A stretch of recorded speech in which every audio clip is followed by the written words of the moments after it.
Mm. So yeah, I met my husband. He was in the Jehovah's Witnesses. He had been a Jehovah's Witness his whole life, and we ended up leaving together. He actually started waking up, as they say in the Jehovah's Witnesses, when you start questioning. And maybe you had these questions or doubts for a long time, but when you really seriously start entertaining your doubts, they call it waking up. And so he started waking up probably he before I did, and then I followed. And it wasn't that he was influencing me or anything like that. He just, some things had happened in our life, a series of events that he started questioning. And, but for him, his worldview really shattered. He was one of those, as I described earlier, those true blue believers. And I was going through the motions and was faithful and was doing the whole thing. But I, it was funny. He really dove in and was researching, and he was like, "Did you know about this?" And I didn't want to hear it. So when he was waking up, he was just, his brain was exploding. He was so mad and frustrated. And I was just like, I don't want to okay. I was starting to fade. So it was a whole, it's nothing's really linear. I was just, it was kind of like a jumbled mess of like, I started backing away from meetings. We both did. That's to make it clear for anyone. That's like the whole fading process. You just stop going to meetings and you stop preaching, knocking on doors, to be clear. Who's for somebody who's out there watching that didn't live through it. So you basically, you go through this routine week in, week out, your entire life. You go to meetings 2 to 3 times a week. You preach, knocking on doors or standing at carts. Now they do cart witnessing. So you'll see in like downtown areas and at coffee shops or things like that, you'll see the Jehovah's Witness cart set up. So you do that your entire life. You don't get a break week in, week out. So when someone starts fading or has doubts and starts backing away, they stop doing those activities and people notice. Like like people in the congregation, like, "Hey, how you doing?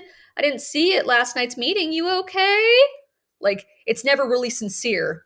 They're checking in on you to see if you're engaged in some sort of what's the word? Not deviant, subversive thinking or behavior. They want to know what's up. Like, you're backing away from meetings. You're backing away from preaching. So, like, what's up? So we did that and basically just ignored anybody who texted, which would try to text or call us because we knew that the motive was not genuine. It's never genuine with the Jehovah's Witnesses. You don't have real friends in the Jehovah's Witnesses. People are they might mean well in their own mind, they might mean well, but they're programmed, they're brainwashed. So when someone calls to check in on you and see how you're doing and why you're not at the Kingdom Hall and not doing everything you're supposed to be doing, it's not for a sincere reason. I'm not saying they're evil, bad people, but it's not for a sincere reason. They're trying to figure out what's going on. So we knew when we backed away and started fading that we were gonna like turn off your phone. Turn off your phone. Let's figure this out. So we didn't go to the meetings. We didn't respond. If somebody knocked at the door, it was like, you know, like leave us alone, and or else they will harass you. Jehovah's Witnesses, you will be hunted down by, and that sounds dramatic, but I mean, like, people will blow up your phone. What are you up to? The elders are going to track you down. That will happen. They will hunt you down. And people have pulled out restraining orders and said, never contact me again. If you come on my property, I'll shoot you. Like, and that, I'm not making that up. So, so yeah, our fading process, it's basically like taking a big break from the routine so your brain can finally, the wheels can start turning and you can use your critical thinking skills and say, this doesn't make sense. This doesn't make sense. And basically, my husband started doing that first, but he really was diving into doctrine and finding out more about their policies and different things. His process was unique to him. I just stopped going because I felt bad. I felt like I was having a nervous breakdown. I was dealing with severe, I'm not even a depressed person, but I had depression. I I mean, like, everybody has dealt with, has had episodes of struggle and dealt with things in their life, but generally speaking, I was like a happy, healthy person and I felt like I was going insane. So why would someone who's otherwise happy, healthy, and has no issues going on, why would they suddenly want to jump off a bridge? I felt like I was going insane and it was my indoctrination. Like my brain was just, the tension was brewing over the years. And finally, when I was away from my parents, because that's a clear point I have to make, my parents still live in Texas, where I was from. But my husband and I were now living in North Carolina.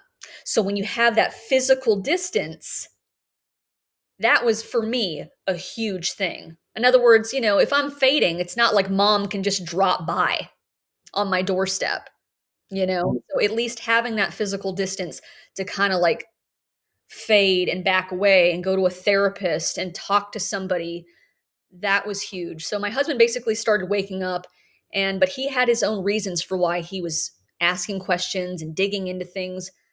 I was just like, just leave me alone. Just like go away, let me sleep, just everybody go away. Just like I was like Congresswoman Maxine Waters reclaiming my time.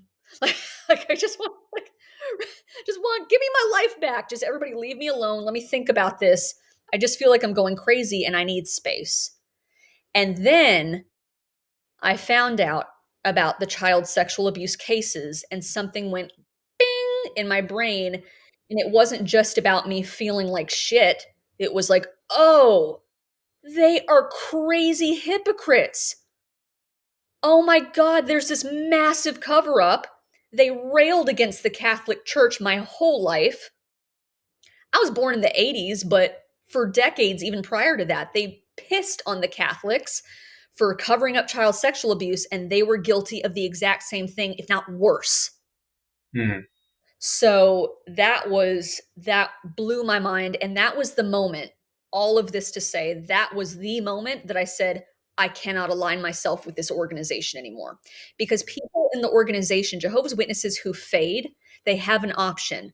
They can fade and play the game of like, well, I don't have to write a letter. I don't have to play by their rules. Screw them. I'm just going to just stop going to the meetings. Leave me alone. Block your number. I'll pull out a restraining order. You can do all those things. They can fade, or they can be more assertive or direct about it and say, I'm disassociating. I don't want to be known as one of Jehovah's Witnesses. They put it in writing and they bring it to the organization. And so it's official. And a lot of people fade because they don't want to lose their family to the shunning policy.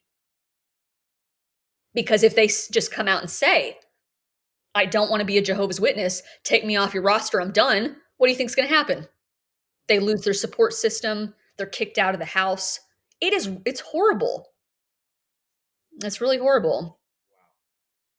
So yeah, so my husband, he and I both, we both grew up in it, but and I got lucky. We got lucky getting lucky in Kentucky. We both got lucky, so because honestly, because sometimes a lot of situations, in a lot of cases, Jehovah's in with Jehovah's Witness couples, one partner will wake up and the other won't.